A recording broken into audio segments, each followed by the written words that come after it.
James Gunn and Peter Safran's DCU may currently only have one live-action movie under its belt, but that'll change in 2026. Next up is director Craig Gillespie's Supergirl, as Millie Alcock's Girl of Steel breaks out on her own, and breaks a lot of other stuff for good measure.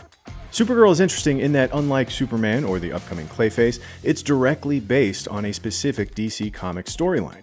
How does this new movie adapt Supergirl Woman of Tomorrow, and who are all these new characters? Here's what you need to know about the next live-action DC epic. You managed to get most of it on the paper this time.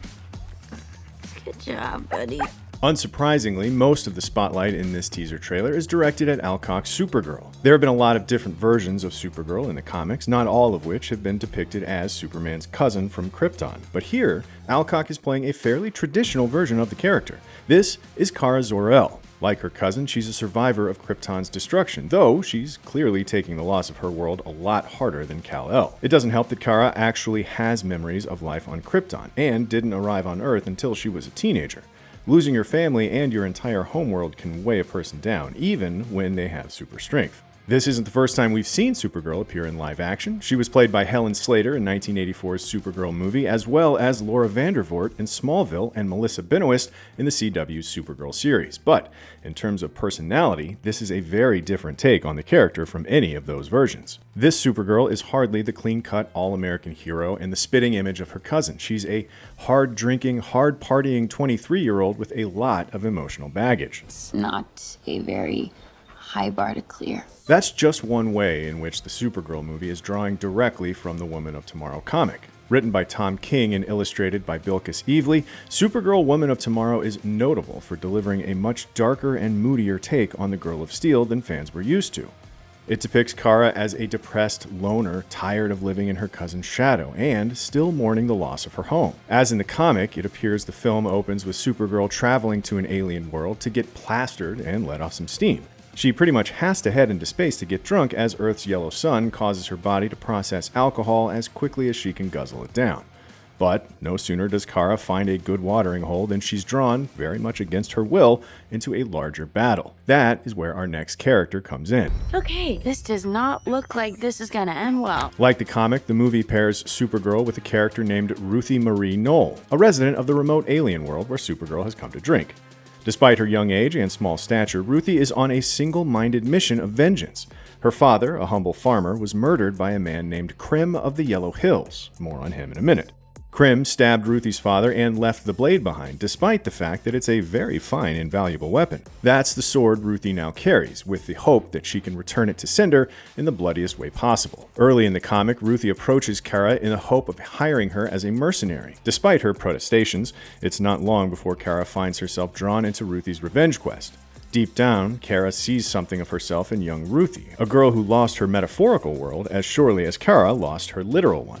If all of this is starting to seem a little familiar, that's because Woman of Tomorrow shares a lot in common with Charles Portis's 1968 novel turned films, True Grit. Ruthie is basically the character Maddie, a young girl whom no one takes seriously but is nonetheless determined to avenge her slain father. That, of course, makes Supergirl herself into the Rooster Cogburn character, representative of the law who reluctantly escorts her young charge on a foolhardy mission. Basically, Woman of Tomorrow is as much a Western as it is a superhero tale, with a lot of the trappings fans of the genre have come to expect. Gunn has made a big deal out of the fact that every DCU film is stylistically unique, and this looks to be one element that will set Supergirl apart from Superman. Several shots in the trailer show the main villain of the film, Krim of the Yellow Hills, who's played by the Old Guard 2's Matthias Schoenaerts. In the comic, Krim is introduced as a King's agent who seeks shelter with Ruthie's family for the night, only to clash with her father and murder him. The comic then follows Kara and Ruthie as they pursue Krim across the galaxy. He's nothing if not a wily and persistent foe. As the trailer shows, Krim has a full band of rascals and criminals helping to back him up, giving Kara plenty of cannon fodder to fight off in the film. If a bunch of gun-toting goons doesn't seem like much of a match for a Kryptonian, well, don't necessarily expect Kara to be operating at full strength in the film. As mentioned, she travels to this remote world specifically to get away from Earth's yellow sun and enable herself to get drunk. The catch is that this leaves her in a relatively weakened state. Her strength and invulnerability aren't all there, adding an extra element of danger to this revenge quest. This means fans shouldn't expect a DC film on the same scope as Gunn's Superman. Kara probably won't be juggling buildings and lifting giant kaiju in this film. She'll be operating as a leaner, meaner sort of heroine. Gunn and Gillespie have made no secret of the fact that Supergirl is a smaller, more low-budget film than Superman, even though little of it seems to be taking place on Earth. As much as Supergirl is a direct adaptation of the Woman of Tomorrow comic, this isn't a one-to-one recreation of that story. Nowhere is that more apparent than with the news that Jason Momoa has been cast as Lobo. Lobo is nowhere to be found in the comic, but he's making his DCU debut in the film. For those not familiar with Lobo, aka the Main Man, aka Master Frag, aka the Scourge of the Cosmos, he's pretty much the closest thing DC has to a Wolverine character. He's got a similarly bad attitude and anti-heroic slant. He's a bounty hunter who travels the cosmos on his hovering motorcycle. He has little patience for anyone, apart from his pet dog, and the space dolphins that he loves so much. With this role, Momoa becomes the first major DCEU veteran to be recast as a new character for the DCU. It's not at all surprising that he would be tapped for Lobo, though. Apart from the skin tone, he's basically a dead ringer for Lobo already, and many would argue that this is the DC role he should have been playing from the start. We only see Lobo in one shot in the teaser, unfortunately, so there's little indication of how exactly he'll be worked into the plot. We could see him being hired by Krim to stop Supergirl and Ruthie. Lobo is strong enough to take on Kryptonians at full strength, much less the weakened state Kara finds herself in here. But by the end, we assume the two will put aside their differences. Lobo's not such a bad guy deep down. Well, not really. Lobo and Kara even share some important qualities in common. They both love their respective dogs, for one thing, and Lobo also knows what it's like to be the last surviving member of his species. Never mind the fact that he's the only last Zarnian because, well, he killed all the other Zarnians. We also suspect Lobo is being added to this story to counteract any accusations of Supergirl being geared toward women specifically. He'll certainly up the testosterone factor by several degrees, and going back to the True Grit comparison, Gillespie and writer Ana Nogueira may have wanted a second character helping Ruthie on her quest, echoing the fraught dynamic between Rooster Cogburn and LaBeouf. Our agreement's nullified. That suits me. Of the currently confirmed cast of Supergirl, the only two major characters we don't see in the trailer are Kara's parents, Zor-El and Alora in Z. We do see a brief shot of Krypton, though, where it looks like Kara's home city of Kandor is being bottled up by Brainiac. That probably means we're getting a flashback to Kara's origin story at some point in the film. It'll be interesting to see exactly how Zor-El and Alora are portrayed here.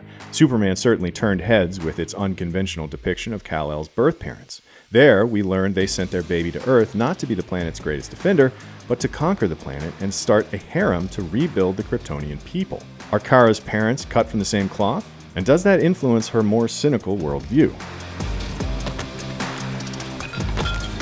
Speaking of Kandor, the shot of Kara's home raises the question of just how much this new movie will tie back to Superman and its upcoming sequel, 2027's Man of Tomorrow. Gunn recently confirmed that Brainiac is the main villain of Man of Tomorrow, a threat so overwhelming that he forces David Cornsweet's Superman and Nicholas Holt's Lex Luthor to join together. Supergirl now looks as though it may lay the groundwork for Brainiac's DCU debut, revealing how the villainous mastermind shrunk the city of Kandor and bottled it up. He may even turn out to be the one who destroyed Krypton in the first place. At the very least, the opening scene in the trailer makes it clear that fans are in for more of Kara's faithful pooch Krypto. Krypto has quickly become the baby Yoda of the DCU, and we're not at all surprised to see this spin-off milking the current Krypto craze. But will he appear as prominently as he did in Superman? That remains to be seen. There's also the question of whether any familiar faces from Superman will show up. What about Supes himself? It seems only fitting to follow up Alcock's surprise cameo in Superman with another reunion of the cousins in Supergirl. But, as before, don't expect DC to spoil that appearance ahead of time. Ultimately, as much as Gunn has billed Supergirl as a standalone movie with its own agenda, we are expecting it to link back to the Superman movies in a fairly significant way. Supergirl could easily wind up being an important prelude to Man of Tomorrow, especially if Kara herself is meant to play a supporting role. There's probably a good reason introducing Supergirl has been one of Gunn's first priorities in the DCU. What do you think of this first Supergirl teaser? Are you stoked for the next DCU adventure? Let us know in the comments below, and make sure you like and subscribe to IGN wherever you like to watch.